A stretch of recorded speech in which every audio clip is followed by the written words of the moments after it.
يا أيها الذين آمنوا إذا نودي للصلاة من يوم الجمعة فاسعوا إلى ذكر الله وذروا البيع. محترم بزرگوں، نوجوان ساتھیوں، پیارے بچوں، اسلامی ماں اور بہنوں، تمام قسم کی تعریفات اللہ وحدہ لا شریک، خالق کائنات، مالک ارض و سما کے لیے ہے۔ لاکھوں کروڑوں درود و سلام کا نزول ہو پیارے نبی صلی اللہ علیہ وسلم کی ذات گرامی پر کہ آپ صلی اللہ علیہ وسلم نے رب کے دیے ہوئے پیغامات کو رب کے بندوں تک کما حقہ پہنچا دیا۔ حضرات، قبل اس کے کہ میں اپنی اصل بات کا آغاز کروں، مناسب سمجھتا ہوں کہ جو غلطی عام طور پر مساجد میں دیکھنے کو ملتی ہے وہ غلطی یہاں پر بھی دہرائی گئی، تو مناسب سمجھتا ہوں کہ اس کی طرف نشاندہی کروں۔ جب مؤذن اذان دینے کے لیے ٹھہر جائے اور خطیب خطبے کے لیے ٹھہر جائے تو آنے والے جو افراد ہوتے ہیں وہ اذان کے ختم ہونے کا انتظار کرتے ہیں، بلکہ جیسا ہی آپ جبھی بھی مسجد میں داخل ہو جائیں، پہلے تو اہتمام یہ ہونا چاہیے کہ مؤذن اذان کہنے سے پہلے آپ مسجد میں تشریف لائیں۔ بصورت دیگر جب آپ تاخیر سے آتے ہیں تو سب سے پہلے آپ کو 2 رکعت ہلکی پھلکی پڑھ کر اپنے آپ کو فارغ کرنا چاہیے، اذان کے ختم کرنے کا انتظار نہیں ہے۔ کیوں؟ اس لیے کہ خطبہ جمعہ کا سننا واجب اور فرض ہے، اور اس واجب اور فرض والے کام کے لیے اپنے آپ کو جلد سے جلد فارغ کرنا بھی واجب اور فرض ہے۔ تو یہ غلطی آپ نہ کریں کہ مؤذن صاحب کی اذان کا جواب دیتے ٹھہریں، آپ جب بھی مسجد میں داخل ہو جائیں فوراً 2 رکعت ہلکی پھلکی پڑھیں، اس کے بعد اپنے آپ کو فارغ کر لیں۔ الغرض حضرات، جو مہینہ ہمارے سروں پر سایہ فگن ہے وہ ماہ رمضان ہے۔ ماہ رمضان کی عظمت، ماہ رمضان کا تقدس، ماہ رمضان کا احترام اور ماہ رمضان کی کیا کیا فضیلت قرآن مجید اور حدیث مبارکہ میں پیارے نبی صلی اللہ علیہ وسلم نے اور رب العالمین نے بیان فرمایا ہے، یہ ساری چیزیں آپ کی نگاہوں میں شاید ہوں گی، اس لیے کہ اس سے پہلے کا جو خطبہ جمعہ تھا وہ اسی عنوان پر مشتمل تھا کہ رمضان مبارک کی فضیلت کیا ہے۔ آج مجھے آپ کے سامنے جو بات بیان کرنی ہے وہ یہ ہے کہ رمضان مبارک سے قرآن مجید کا کتنا گہرا رشتہ ہے، اور ہمارا اس ماہ مبارک میں قرآن مجید کے ساتھ کیسا رشتہ ہے اور کیسا رشتہ ہونا چاہیے، اس حوالے سے آج آپ کے سامنے گفتگو کرنے کا ارادہ ہے۔ حضرات، سب سے پہلی اور بنیادی بات، یہ اللہ رب العالمین کا اختیار ہے، یہ اللہ رب العالمین کی منشا ہے، وہ مختار کل ہے، وہ جس کو چاہتا ہے جس پر چاہتا ہے فضیلت دیتا ہے۔ دنیا میں بہت سارے نبی آئے، لیکن جو فضیلت اور جو عظمت پیارے نبی صلی اللہ علیہ وسلم کے حصے میں آئی، وہ فضیلت اور وہ احترام اور وہ عظمت کسی اور نبی کے حصے میں نہیں آئی۔ دنیا میں بہت سارے شہر ہیں، لیکن جو مکہ اور مدینہ کو فضیلت حاصل ہے وہ دنیا کے کسی اور شہر کو حاصل نہیں ہے۔ ہفتے کے 7 دن ہوتے ہیں، لیکن ہفتے کے 7 دنوں میں جمعہ کے دن کی جو فضیلت ہے وہ فضیلت کسی اور دن کو حاصل نہیں۔ بہت ساری راتیں ہیں زمانے کی، لیکن لیلۃ القدر والی رات کو، لیلۃ القدر کو جو فضیلت حاصل ہے وہ کسی اور رات کو حاصل نہیں۔ مہینے گنتی کے اعتبار سے تو 12 ہیں، لیکن 12 مہینے میں جو رمضان المبارک کو فضیلت حاصل ہے وہ کسی اور مہینے کو حاصل نہیں۔ وَرَبُّكَ يَخْلُقُ مَا يَشَاءُ وَيَخْتَارُ مَا كَانَ لَهُمُ الْخِيَرَةُ، یہ تمہارے رب کا اختیار ہے۔ وہ رب ہے جس نے پیدا کیا، تمہارا رب پیدا کرتا ہے اور اسی کے پاس اختیار ہے، وہ جس کو چاہتا ہے جس پر چاہتا ہے فضیلت دیتا ہے، وہ مختار کل ہے۔ رمضان مبارک کے اعتبار سے اس کی فضیلت، اس کی اہمیت اور اس کی عظمت کے حوالے سے سب سے پہلا آپ حوالہ یاد رکھیں کہ کہ قرآن مجید میں رب العالمین نے اس مہینے کے نام کا ذکر کیا ہے۔ دوسرے اور مہینوں کا بھی اللہ رب العالمین نے ذکر کیا، لیکن نام کے ساتھ ذکر نہیں کیا۔ حج کے مہینوں کا ذکر کیا تو فرمایا الحج اشہر معلومات، کہ حج کے لیے مقررہ مہینے ہیں۔ 4 حرمت والے جو مہینے ہیں ان کا ذکر کیا تو فرمایا منہا 4 حرم، کہ 4 مہینے حرمت والے مہینے ہیں 12 مہینوں میں سے۔ 4 مہینوں کا تذکرہ کیا تو فرمایا ان عدت الشہور عند اللہ 12 شہرا، کہ رب العالمین نے مہینوں کی گنتی 12 بنائی ہیں، لیکن کسی کا نام اللہ رب العالمین نے ذکر نہیں کیا۔ لیکن عظمت کی رمضان مبارک کی عظمت کا سب سے پہلا آپ حوالہ یاد رکھیں، جب رمضان مبارک کا اللہ رب العالمین نے ذکر کیا تو نام کے ساتھ ذکر کیا۔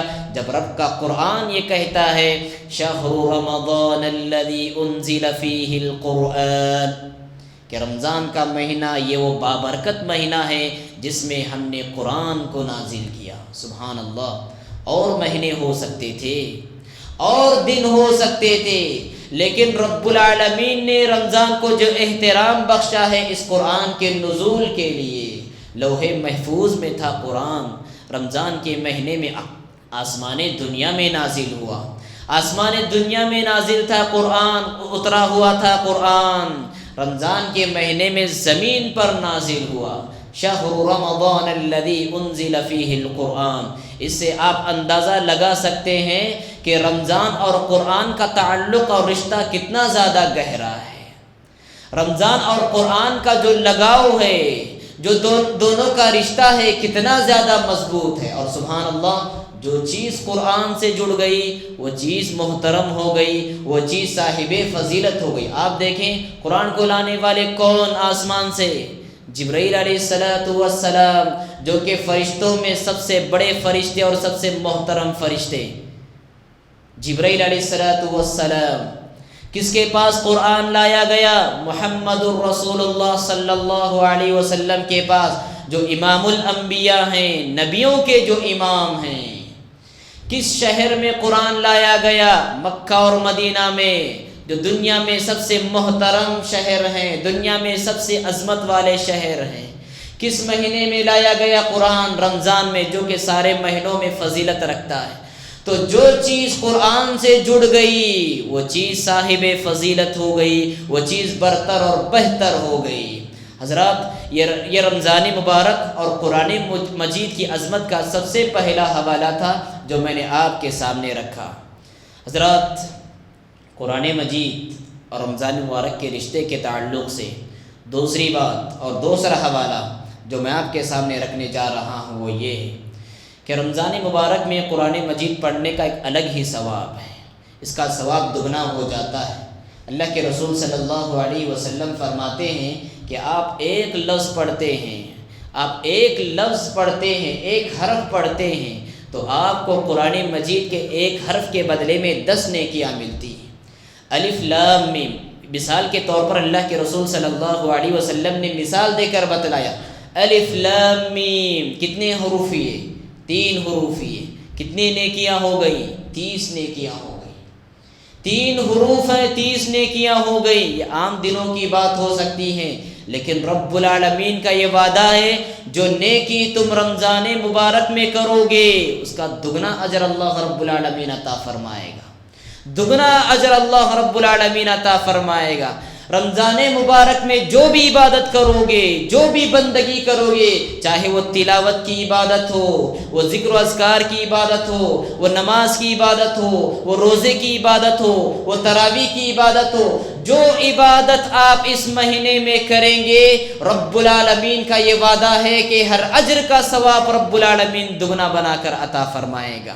یہ رمضان مبارک کی عظمت کا حوالہ ہے کہ اس مہینے میں گناہ انسان کی جو نیکیوں کا کھاتا ہوتا ہے وہ کھاتا بڑھتا جاتا ہے جب بندہ نیکی کرتا ہے، اور جب گناہ سے رک جاتا ہے تو اس پر بھی بندے کو ثواب ملتا ہے۔ سبحان اللہ، یہ رمضان مبارک کی آمد کا اثر ہے کہ سبحان اللہ جو بندے سال کے 11 مہینے مسجد میں دکھائی نہیں دیتے تھے، رمضان مبارک کی بہاریں کیا آ گئی، پہلے صف کے نمازی بن گئے، پہلے صف کے نمازی بن جاتے ہیں، جھوٹ سے اپنے آپ کو روک لیتے ہیں، دھوکہ دینے سے اپنے آپ کو روک لیتے ہیں، کاروبار میں دغا کرنے سے اپنے آپ کو روکتے ہیں، جن کی آنکھیں گناہوں سے رک جاتی ہیں، جن کے ہاتھ گناہوں سے رک جاتے ہیں، جن کے خیالات گناہوں کی آمجگاہ بننے سے رک جاتے ہیں، جن کے قدم گناہوں کی طرف بڑھنے سے رک جاتے ہیں، یہ رمضان مبارک کی آمد کی رحمت کا یہ حصہ ہے۔ اور یہ آپ کو حوالہ یاد رکھنا پڑے گا، رمضان مبارک جیسا ہی آتا ہے انسان کے اندر نیکیوں کا حوصلہ پیدا ہوتا ہے، نیکی میں انسان بڑھ چڑھ کر حصہ لیتا ہے، اور وہیں سے گناہوں کو انسان چھوڑنے لگتا ہے۔ کیا پتہ چلتا ہے؟ یہ چلتا ہے کہ یہ رمضان مبارک ایک درسگاہ ہے، ایک تربیت گاہ ہے جو ہماری تربیت کر رہا ہے، ایک درسگاہ ہے جو ہمیں درس دیتا ہے کہ اپنی ذاتی تربیت کیسے کریں، اپنی روح کی تربیت کیسے کریں، ہمارے جسم کی تربیت کیسے کریں۔ حضرات اسلاف کرام رحمہم اللہ کا یہ طرز ہوا کرتا تھا، جب بھی رمضان کی بہاریں آ جاتی تھی، رمضان کا جیسا ہی موسم آ جاتا تھا، وہ ساری چیزوں کو چھوڑ دیتے تھے اور صرف ایک عبادت میں مشغول ہو جاتے تھے۔ وہ کون سی عبادت؟ وہ قرآن مجید کی تلاوت کی عبادت۔ عائشہ صدیقہ رضی اللہ تعالیٰ عنہ کے حوالے سے آتا ہے کہ عائشہ صدیقہ رضی اللہ تعالیٰ عنہ فجر کی نماز ادا کرنے کے بعد اپنے ہی مصلی پر بیٹھ جاتی تھی اور سورج کے طلوع ہونے تک قرآن مجید کی تلاوت کرتی تھی اور دیکھ کر پڑھتی تھی۔ قرآن مجید کی تلاوت سورج کے طلوع ہونے تک پڑھتی تھی۔ آج ہمارا ماحول کیا ہے؟ سحری کر لیتے ہیں، اللہ جنہیں توفیق دے مسجد میں آ کر فجر ادا کر لیتے ہیں، ورنہ کچھ لوگ تو ایسے بد نصیب ہوتے ہیں کہ سحری کرتے ہی وہیں پر لیٹ جاتے ہیں، اور پھر اس کے بعد صبح کب ہوتی ہے؟ ان کی ظہر میں صبح ہوتی ہے، ظہر میں صبح ہوتی۔ عائشہ صدیقہ رضی اللہ تعالی عنہا کی زندگی بتلاتی ہے کہ فجر کی نماز کے بعد قرآن مجید کی تلاوت میں مصروف ہو جاتی۔ یہ ہمارے لیے مشعل راہ ہے، یہ ہمارے لیے مشعل راہ ہے، زندگی گزارنے کا ایک سلیقہ اور طریقہ ہے کہ فجر کی نماز کے بعد سونا نہیں ہے، قرآن مجید کی تلاوت کرنا ہے۔ امام مالک رحمۃ اللہ علیہ، امام دار الہجرہ جنہیں لقب ملا ہوا ہے امام اہل سنہ، امام دار الہجرہ امام مالک رحمۃ اللہ علیہ کے بارے میں آتا ہے کہ جیسا اذا دخل رمضان، جیسا ہی رمضان کی بہاریں آ گئیں، کیا کرتے تھے آپ؟ یفر من قراءۃ الحدیث ومجالسۃ اہل العلم، حدیث کے پڑھنے پڑھانے سے آپ بھاگتے تھے، حدیث کے سیکھنے سکھانے سے آپ بھاگتے تھے، ومجالسۃ اہل العلم، اور اہل علم کی مجلسوں میں حاضری دینے سے بھی آپ گریز کرتے تھے۔ کیا کرتے تھے؟ وَأَقْبَلَ عَلَى تِلَاوَةِ الْقُرْآنِ مِنَ الْمُصْحَفِ، صرف قرآن مجید کی تلاوت کی طرف آپ مائل ہوتے تھے، قرآن مجید کو دیکھ کر آپ تلاوت کرتے تھے۔ اسی طرح سفیان ثوری رحمۃ اللہ علیہ کے بارے میں آتا ہے کہ جیسا ہی رمضان مبارک کا مہینہ آتا، ترک جمیع العبادہ، ساری عبادتوں کو چھوڑ دیتے، پڑھنے کی عبادت، پڑھانے کی عبادت، سیکھنے کی عبادت، سکھانے کی عبادت، ساری عبادتوں کو چھوڑ دیتے تھے۔ وَأَقْبَلَ عَلَى تِلَاوَةِ الْقُرْآنِ، اور صرف قرآن مجید کی تلاوت کرتے تھے، قرآن مجید کی تلاوت۔ کیوں؟ یہ شہر القرآن ہے، یہ ماہ رمضان قرآن کا مہینہ ہے، اس میں زیادہ سے زیادہ قرآن کی تلاوت ہونی چاہیے۔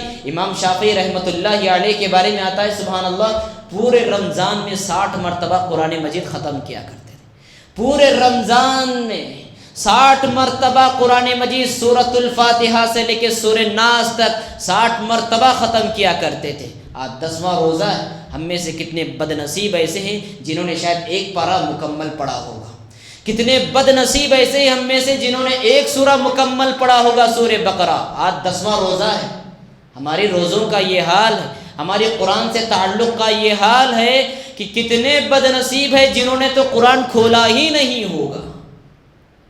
حضرات بہت ضرورت ہے اسلاف کی زندگیوں کو سامنے رکھتے ہوئے، اسلاف کے رمضان کو سامنے رکھتے ہوئے، اسلاف کے طرز زندگی کو سامنے رکھتے ہوئے، طرز بندگی کو سامنے رکھتے ہوئے اپنی زندگی گزارنے کی کوشش کریں۔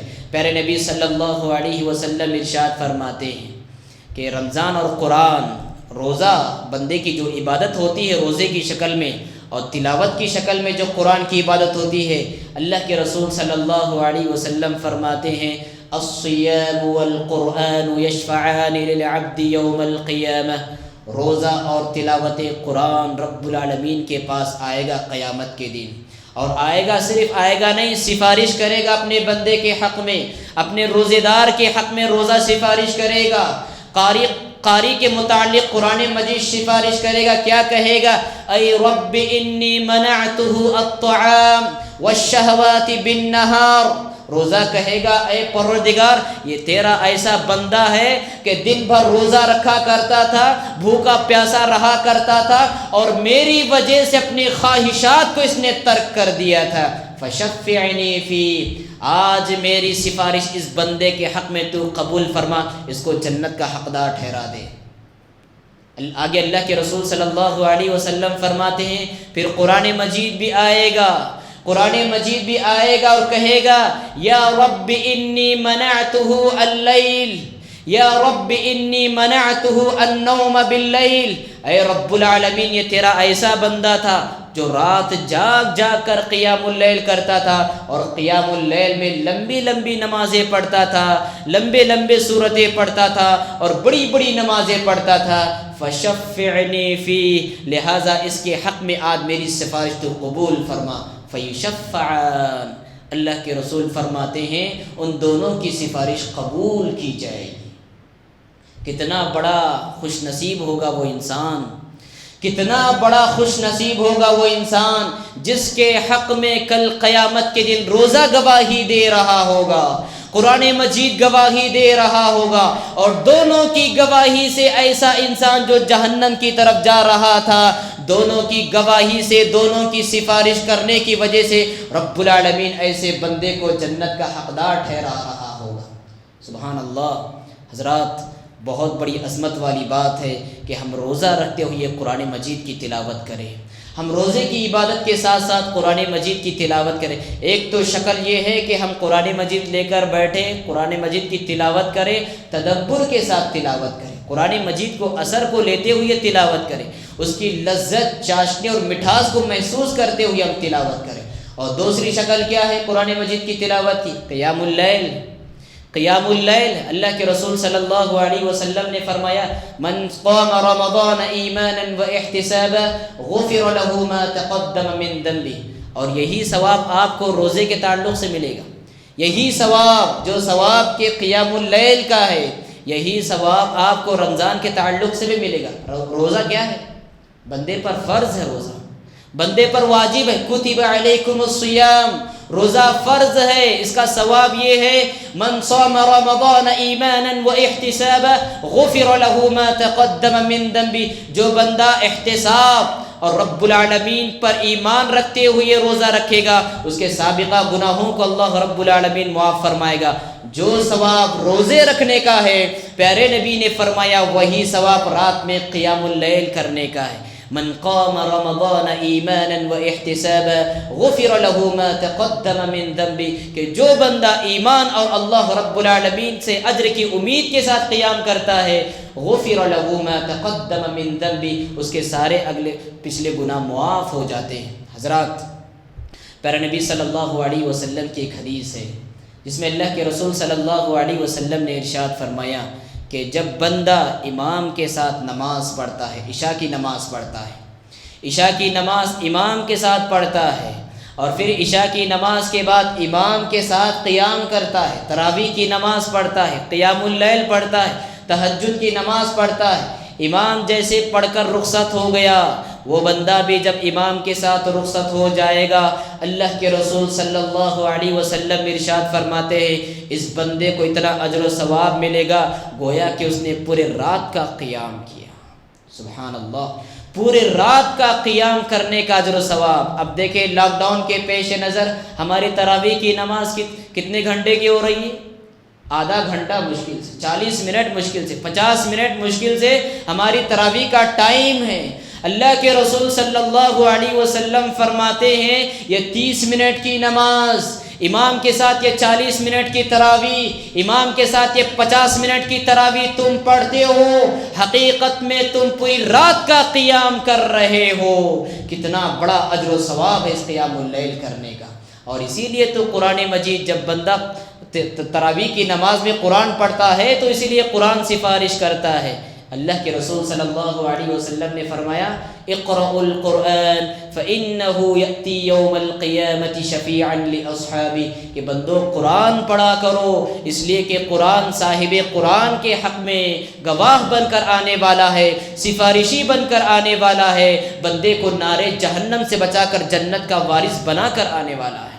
تو حضرات بہت ضرورت ہے قرآن مجید کو ہم لیں، قرآن مجید کی تلاوت کریں، قرآن مجید میں تدبر کریں، قرآن مجید پر عمل کریں، قرآن مجید کی تفسیر کو سمجھیں، قرآن مجید کا فہم حاصل کریں، قرآن مجید کی دوسروں کو ترغیب دے۔ یہ بہت ضرورت ہے، خصوصاً رمضان کے اس موقع پر خصوصاً قرآن مجید کی زیادہ تلاوت کرنا چاہیے۔ حضرات ہماری جو زندگی کا لائف اسٹائل ہے خاص طور پر رمضان میں بہت افسوسناک ہے۔ جیسا کہ میں نے کہا سحری ہو گئی، ادھر فجر کی نماز ہو گئی، ادھر ہم بستر پر ہو جاتے ہیں، اور جب کھانے کے بعد سحری کرنے کے بعد جب بستر کے حوالے ہم ہو گئے، پھر کب صبح ہو رہی ہے؟ ہماری ظہر میں صبح ہو رہی ہے، دوپہر میں ہماری صبح ہو رہی ہے، پھر ظہر کے بعد ہم اٹھتے ہیں، توفیق ملی تو آتے ہیں رمضان مسجد میں نماز پڑھنے کے لیے، اس کے بعد پھر یا تو واٹس ایپ میں مشغول ہو جاتے ہیں، سوشل میڈیا میں مصروف ہو جاتے ہیں، کاروباری لائن سے جڑے ہوئے ہیں تو کاروبار تجارت میں جڑ جاتے ہیں، یا پھر دیگر اور مصروفیات میں جڑ جاتے ہیں۔ اس طرح ظہر کے بعد کا مرحلہ ختم ہو جاتا، عصر کا مرحلہ آ گیا، اب عصر کے بعد افطاری کی تیاری میں انسان مصروف ہو جاتا ہے، مغرب کا مرحلہ آ گیا، وہاں روزہ ختم۔ اس طرح ہمارا لائف اسٹائل بن گیا ہے۔ روزہ گزارنے کا یہ طریقہ ہے کہ جس میں آدھا حصہ ہم سو کر گزاریں اور آدھا حصہ دوسری مصروفیات میں ہم گزاریں۔ سال کے 11 مہینے ہم سوئیں، سال کے 11 مہینے ہم تجارت کریں، سال کے 11 مہینے ہم مشغولیت میں مصروف رہیں، لیکن جب رمضان کا مہینہ آیا کم سے کم اس میں تو ہم قرآن مجید کی تلاوت کریں، کم سے کم نیکیوں کو اپنے جھولیوں میں بھرنے کے لیے اس مہینے کے تقدس کا احترام کریں۔ کیا پتہ رب العالمین کے پاس حضرات بڑی نیکیاں نہیں، چھوٹی نیکیاں بھی انجام کے اعتبار سے بڑی عظیم ہوتی ہیں۔ پتہ نہیں رب العالمین کی عدالت میں کون سی نیکی ہمارے کام آ جائے اور اس نیکی کے صدقے طفیل میں ہمیں نارے جہنم سے چھٹکارا مل جائے اور جنت کے حقدار ہم ہو جائے۔ لہذا حضرات بہت ضرورت ہے قرآن مجید کی تلاوت کرنے کی۔ جیسا کہ میں نے کہا کہ قرآن مجید کی تلاوت زیادہ کرنا چاہیے۔ ہر نماز کے بعد آپ اگر لگا لیں تو پو پارا پڑھیں، اس طرح ایک دن میں آپ 1 پارا پڑھ لے جائیں گے۔ اگر آپ پر پو پارا پڑھنا مشکل ہے 2 صفحے آپ قرآن مجید کی تلاوت کریں، 2 صفحے پڑھنا مشکل ہے تو 1 صفحہ آپ تلاوت کریں، لیکن قرآن مجید کی تلاوت کو اپنا معمول بنائیں۔ آخری آیت قرآن مجید کی جو اللہ رب العالمین نے فرمایا ہے وہ بیان کر کے میں اپنا خطاب ختم کروں گا۔ اللہ رب العالمین نے ارشاد فرمایا کہ بندے زمین پر رہ کر بہت ساری تجارت کرتے ہیں، بہت سارا بزنس کرتے ہیں، اس بزنس میں گھاٹا ہو سکتا ہے، اس بزنس میں انسان کا نقصان ہو سکتا ہے، لیکن ایسی تجارت رب العالمین تمہیں عطا کر رہا ہے جس میں کسی طرح کا کوئی گھاٹا نہیں۔ کون سی تجارت؟ اللہ رب العالمین نے ارشاد فرمایا ان الذین یتلون کتاب اللہ، یقیناً جو لوگ رب العالمین کی کتاب کی تلاوت کرتے ہیں، سال کے 11 مہینے کرتے ہی ہیں لیکن رمضان کے مہینے میں اور زیادہ تلاوت کرتے ہیں۔ ان الذین یتلون کتاب اللہ، یقیناً جو لوگ اللہ رب العالمین کی کتاب کی تلاوت کرتے ہیں، واقاموا الصلاۃ، اور تلاوت کتاب کے ساتھ ساتھ نمازوں کی پابندی کرتے ہیں، وانفقوا مما رزقناہم سرا وعلانیہ، اور رب العالمین نے جو مال انہیں عطا فرمایا ہے اس میں سے چھپے طور پر، پوشیدہ طور پر، ظاہری طور پر، باطنی طور پر خرچ کرتے ہیں، محتاجوں کو کھلاتے ہیں، غریبوں کو عطا کرتے ہیں، بیواؤں کو دیتے ہیں، یتیموں کا سہارا بنتے ہیں، بھوکوں کو کھلاتے ہیں، پیاسوں کو پلاتے ہیں، ننگوں کو پہناتے ہیں۔ وَأَنفَقُوا مِمَّا رَزَقْنَاهُمْ سِرًّا وَعَلَانِيَةً، جو ہم نے انہیں روزی عطا کر رکھی ہے وہ خرچ کرتے ہیں۔ يَرْجُونَ تِجَارَةً لَن تَبُورَ، اللہ رب العالمین فرماتا ہے کہ اس زمین پر رہ کر جو یہ 3 تجارت کر لے، کون سی؟ تلاوت قرآن سب سے پہلی تجارت، دوسری نمازوں کی پابندی، اور تیسری اللہ رب العالمین کی راہ میں مال کو خرچ کرنا۔ یہ 3 تجارتیں دنیا میں رہ کر کرتے ہیں۔ اللہ رب العالمین فرماتے ہیں یرجون تجارۃ لن تبور، یہ ایسی تجارت اور ایسے سودے کے یہ امیدوار ہیں جس سودے اور جس تجارت میں ذرہ برابر بھی گھاٹے کا امکان نہیں۔